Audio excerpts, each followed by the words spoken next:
Welcome back to the channel. Welcome back to From the Shed End. Welcome back. I hope everyone had a good weekend. A weekend off. Chelsea stressing us out this weekend. Last weekend just gone. Of course, we are back in action this week in the Conference League. We do have Copenhagen on Thursday. We are going to preview that later this week. My only ask before we get into today's video is we're on 517 subscribers. I need that up by 600 subscribers as soon as possible. So please, if you do anything within the next 10 seconds and you haven't done this already, hit that subscribe button. Make sure you do that. Like the video as well. Give me your thoughts in the comments. But we are going to be talking Chelsea related, always on here, Chelsea related comments, content. Of course, there's a lot going on still, even though we haven't played in the FA Cup last weekend. But there is a lot going on because an article has come out in the past 24 hours about Roman Abramovich. We're going to get into all of that. Let's talk about our goalkeeper situation as well. And if I'm not mistaken, I think we've signed another kid, another 16-year-old, or I think he's 17 to be fair, but we've signed another kid. We've signed another kid. So let's start with the Roman Abramovich news. So in the article from The Athletic, as you can see on the screen now, it says that Chelsea sale money still frozen 3 years on from being earmarked for the Ukraine war victims. This is from The Athletic. Dan Sheldon has reported this yesterday. And in the article, it references around the 2.5 billion generated from the sale of Chelsea Football Club remains frozen in the UK bank account. That's 3 years on from when it was announced it will be used to support humanitarian causes following the Russian invasion of Ukraine. It says here that Roman Abramovich was forced by the UK government to sell the Premier League club after the invasion in February 2022. And on March the 2nd of that year, so pretty much almost, 3 years to the day, almost. It says here that that year he released a statement saying that all net proceeds from the sale will be donated for the benefit of all victims of the war in the Ukraine. It does follow on as well to say that, last night, the UK government announced an agreement to send Ukraine more than 2 billion of new funding, which will be paid back using profits from sanctioned Russian assets. HM Treasury sources speaking on condition of anonymity due to the sensitivity nature of the matter have told The Athletic that this is unrelated to the proceeds of the sale from Chelsea Football Club. So it goes back to what I've been saying on these videos. If you go back and listen to all the videos I've done last week, the week before that, and probably the week before that as well, I've been saying so many times that the money that was seized, and we're talking near enough £2.5 billion, has still not been sent over. It still hasn't been sent over to help war victims or victims of war. And there seems to be now an agreement for 2 billion to be pledged by the UK government over to send that over to Ukraine. So you have to ask yourself the question, what was the whole thing about getting the club away from Roman Abramovich? What was the massive issue? Why was it a massive problem? Why did it need to be done so urgently, so quickly, rapidly? It's still, there's so many questions unanswered by the UK government in terms of why Roman Abramovich was deemed such a threat in terms of his ownership of Chelsea Football Club. For that money to still be sat somewhere within a UK bank account somewhere, as I keep saying, generating so much interest, it just doesn't seem right. It doesn't make any sense. So that's an interesting one, realistically. Did we really need to sell? Did Roman really need to sell the club? I'm starting to lean towards no, he didn't. And I think there's more ulterior motives maybe that we're just probably never going to be aware of. We're never going to understand things that are way above what we are privy to in terms of what's happening in government. But it clearly shows you that that money was not that vital to the victims of war if the money still sat within a UK bank somewhere. So it's interesting.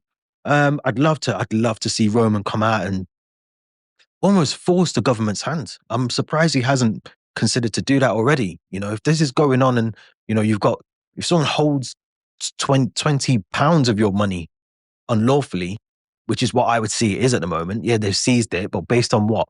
Based on what reasons have they seized his money? And it's still been sat there almost, 3 years later, still sat in a UK government bank somewhere. I'd be forcing the government's hand and saying, actually, send that money over to them. Or why aren't you? Or can you tell me the reasons why you're not sending that money? I'm sure Roman and his people are potentially already doing that behind the scenes, but they have to question that because it doesn't make any sense at all as to why the money hasn't been sent over, why he was forced to sell Chelsea, his beloved Chelsea Football Club, and end up with nothing. No club, no money. So you have to wonder. I'd love him to demand that money is sent over to them, and he'd be well within his rights to, because theoretically, although the money's been seized, I would bank on it that he still has some sort of rights to, understanding why that money hasn't gone over to the Ukrainians. But we'll have to see. I still think I'm right. I still think the ulterior motives were there from the government. That's clear to see if you're into what's happened over the weekend with Ukraine president and the Trump issues in the Oval Office. You'll see that there's a lot of things going on in politics that don't make any sense. But let's move on. Let's leave the politics away from football and football away from politics. But let's talk about our goalkeepers, because we do seem to be in a bit of a pickle still. Now, there's a lot of talk about whether we need to go in and sign a goalkeeper. I still think we do. I don't think I'm the only one that thinks that. I think there's a lot of people that I'm aware of that think we do need to sign a goalkeeper. Now, it does look like we aren't going to sign a goalkeeper. Now, according to Nizar Kinsella, Chelsea are currently not planning on signing a new goalkeeper in the summer. Sanchez, Jorgensen, and Petrovic are competing to be number one next season. Genk goalkeeper Mike Penders will join in the summer and is highly rated. Now, I'm not against that. I'm not against that. I still think we need a goalkeeper. But which goalkeepers are out there? If I ask people the question, who are we going to go and sign? Mamadashvili's gone to Liverpool. We know that Diego Costa won't be moving anywhere, I don't think, anytime soon. Ederson, I think, will stay at City for another season or move to Saudi. Alisson, I think, will potentially maybe sign an extra year deal. I'd love him at Chelsea, but I think he'll sign an extra year, maybe with an option of a further year at Liverpool to be a backup to Mamadashvili. Um, I don't see us signing a really good world-class goalkeeper. I just don't see that happening. So maybe we do have to assess Petrovic. Maybe we do have to look at Mike Penders. But if we do get in, and I keep saying this on these videos, if we do get into the Champions League, can I really trust Robert Sanchez or Jurgensen or Mike Penders, who I'm not fully aware of? I don't really understand how good or how bad he is. Can I really trust them to do a job? Can I really trust Petrovic against Vinicius Jr., Rodrigo, Harry Kane, Elise? I don't know if I can. I don't know if I can. And that's the worry for me. Essentially, as I keep saying, I don't want to be like a scratch record, but we do need to look at other areas as well. Again, centre-back, striker, midfielder, potential left-back as well for cover for Marco Correa. So I think there's more pressing areas of the team. If I'm being honest, I don't think that would be my top priorities to go and get a goalkeeper. But our goalkeepers need to step up as well. It isn't a case of bringing in more. I think we've got about 8 goalkeepers on the books at the moment. So one of those 8 have to step up and command to be number one and prove to the manager why they should be number one. They have to do that. They really have to do that. Now, I don't know much about Mike Penders. I don't know if he's that good. Will he be able to compete with Sanchez and Jurgensen and potentially Petrovic when he comes back off loan? It's a TBC. It's a massive TBC, but we have to get one of those out of those 4 goalkeepers playing to the level and to the standards. And I talk about standards because it's interesting. John Terry, I don't know if it's an old quote, but we put it onto our social accounts, as you can see here, where John Terry clearly says that the standards of our club have clearly dropped. They've clearly dropped. It says here, listen, the Champions League has to be the minimum every year for me. When you're playing at the top club like Chelsea, the mentality has to be the Champions League football year after year. And that's a quote that was come from DR Sports, where John Terry was speaking. But he's not wrong. The standards of the club have dropped. The standards of individual ability has dropped at Chelsea as well. Usually you have 1 or 2 players that take you over the line and get you the games that you need or get you the 3 points that you need. But the standards have dropped at Chelsea massively.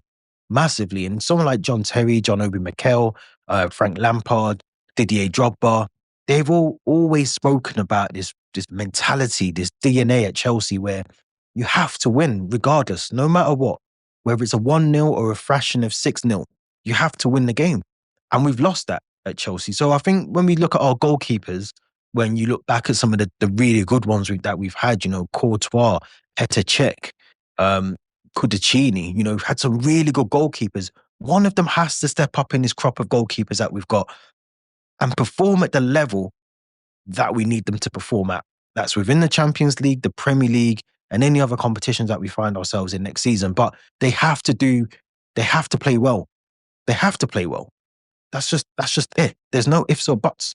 They have to play well. Worryingly, if they don't, then you do have to wonder what happens. What do we do? What happens? Because we don't necessarily look like we're going to go out and get a goalkeeper. I'd be surprised if we do go and get one, but we have to. We have to get one of these goalkeepers stepping up and playing a way that we know why we potentially brought them in. I don't think it's Sanchez. But we'll see. We'll see. Let's keep it on the transfer related talk because we have signed another kid. We've signed another kid. According to Fabrizio Romano, as you can see here, Dena Evangelista to Chelsea. Here we go. Deal agreed for 17-year-old fullback to join Chelsea from Corinthians on a €10 million plus 4 million add-ons and taxes covered. Contract until 2032 to be signed as he will join Chelsea in 2026. Another kid. I mean, I say this with the greatest respect to all these players that are coming through at Chelsea, but how many of them are honestly going to be in that first team? How many is he going to see out his contract till 2032? We're in 2025. I don't think he's ever going to kick a ball for us. I really don't. I just don't get it. I don't get this whole model of buying young players to move them on for profit. 1 out of 10 that we sign is going to make it into our senior men's squad. That's 1 out of 10. Now, we've probably signed 20 youngsters already under the Blueco era. And I'm trying to think if any of them, take away Cole Palmer, but I'm talking the Perez's and the Esteveos and those players, David Washington. Like, where are they? Why are we signing all these South Americans to move them on? Washington's just gone back to Santos, I think, on loan, which will become a permanent deal. Look, the model is, this is what the protest was all about last week, but the model will not change. The model is here to stay. I'm not against the model, but you also have to factor in that you need players for now. You have to get the players in that you need now to get to the Champions League, to get to the Premier League, to be competing at the top. If you can't do that, bringing all these youngsters in looks great, but you need your spine in the middle.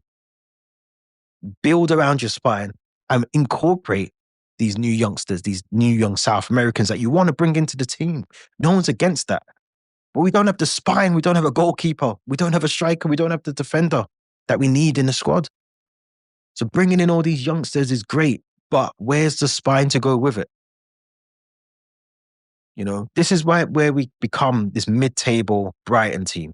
They want to follow the Brighton model. Well, let's be honest, Brighton haven't won a trophy in their whole. They might do if they can win the FA Cup this season, but as it stands as of today, they've never won a trophy.